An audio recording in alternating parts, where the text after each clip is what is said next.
வணக்கம். Nandini's digital diary. இது ஒரு லாங் வீடியோ கிடையாது.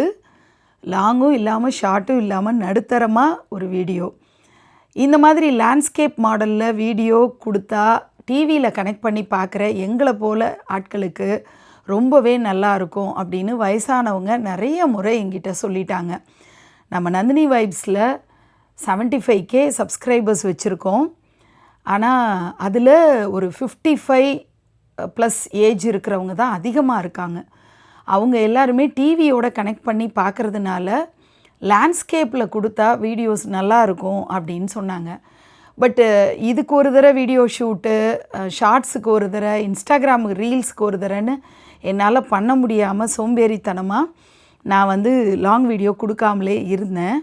பட் எனக்கு நம்மளால் முடிஞ்ச வரைக்கும் வயசானவங்களோட இன்ட்ராக்ட் பண்ணலாமே, அவங்க நந்தினி வைப்ஸை சப்ஸ்கிரைப் பண்ணி வச்சுருக்காங்கன்னா அவங்களுக்கு ஏதாவது ஃபீட் பண்ணிகிட்டே இருக்கணும் அப்படிங்கிறது என் மனசுக்கு தோணுது. நிறைய பேர் லாங் வீடியோஸ்க்கு ஃபேன்ஸாக இருக்காங்க. பட் என்னால் வளர்த்தி ரொம்ப நேரம்லாம் கொடுக்க முடியல. பட் ஸ்டில் லாங் வீடியோஸ் அப்பப்போ கொடுக்கணும்னு தோணுச்சு. நம்ம வீட்டில் இப்போ நான் அன்பாக்சிங் பண்ண சில ஆர்னமெண்ட்ஸ் அதெல்லாம் காட்டிட்டு, இந்த புடவெல்லாம் இப்போ வாங்கியிருக்கேன். இதெல்லாம் பார்த்துட்ருக்கிற வேலையில் என் புலம்பலையும் நீங்கள் கேட்டுட்ருக்கீங்க. நிறைய பட்டுப்புடவைகள், அது நம்ம வாசினி பாப்பா கல்யாணத்தப்போ கட்டின புடவைகள்லாம் ட்ரை கிளீனிங் கொடுக்காம ரொம்ப நாளாக அப்படியே கிடந்தது. அது எல்லாத்தையும் ப்ராப்பராக மடித்து இடித்து ட்ரை கிளீனிங் கொடுக்கறதுக்காக எல்லாத்தையும் செட்ரைட் பண்ணேன். வீட்டோட க்ளீனிங், திங்ஸை ஆர்கனைஸ் பண்ணுறது, இதெல்லாம் ரொம்ப நாள் ஆச்சு. என்னால் உண்மையிலே இதுக்கெல்லாம் மெனக்கிடவே முடியல. லிட்ரலி ரொம்ப சோம்பேறியாயிட்டேன். இந்த ஒரு மாதமாக எந்த ஒரு ஒர்க்கையும் செய்ய பிடிக்கல. இருக்கிற வீடியோஸை போட்டதாக இருக்கட்டும், என்னுடைய கேதார் பயணம் ரொம்பவே டிஃபிகல்ட்டாக இருந்தது.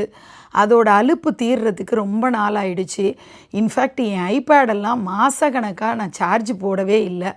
என்னோடய பவர் பேங்க்கை சார்ஜ் போடலை. எல்லாமே இன்றைக்கி ஒரு நெசசிட்டியில், ஒரு உந்துதலில் இந்த வேலைகள்லாம் பண்ணேன். கொஞ்சம் திங்ஸ் எல்லாம் ஆர்கனைஸ் பண்ணேன்.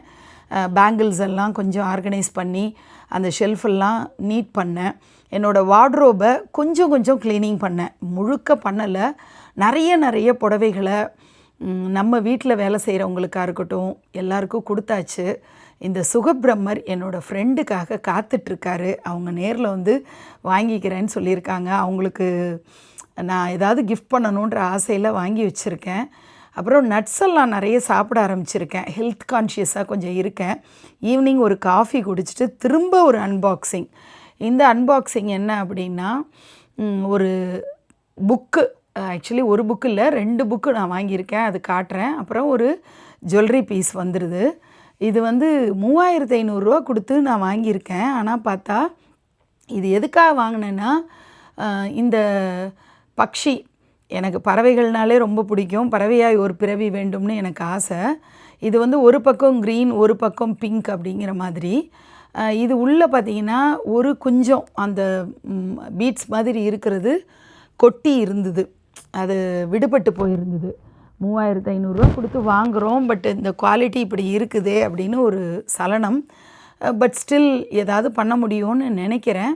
2 in 1 இருக்கிறதுனால எனக்கு பிடிச்சிருந்தது. ஒரு பக்கம் பிங்க், ஒரு பக்கம் க்ரீன்னு சொல்லி ரொம்ப ஆசையாக வாங்கியிருக்கேன்.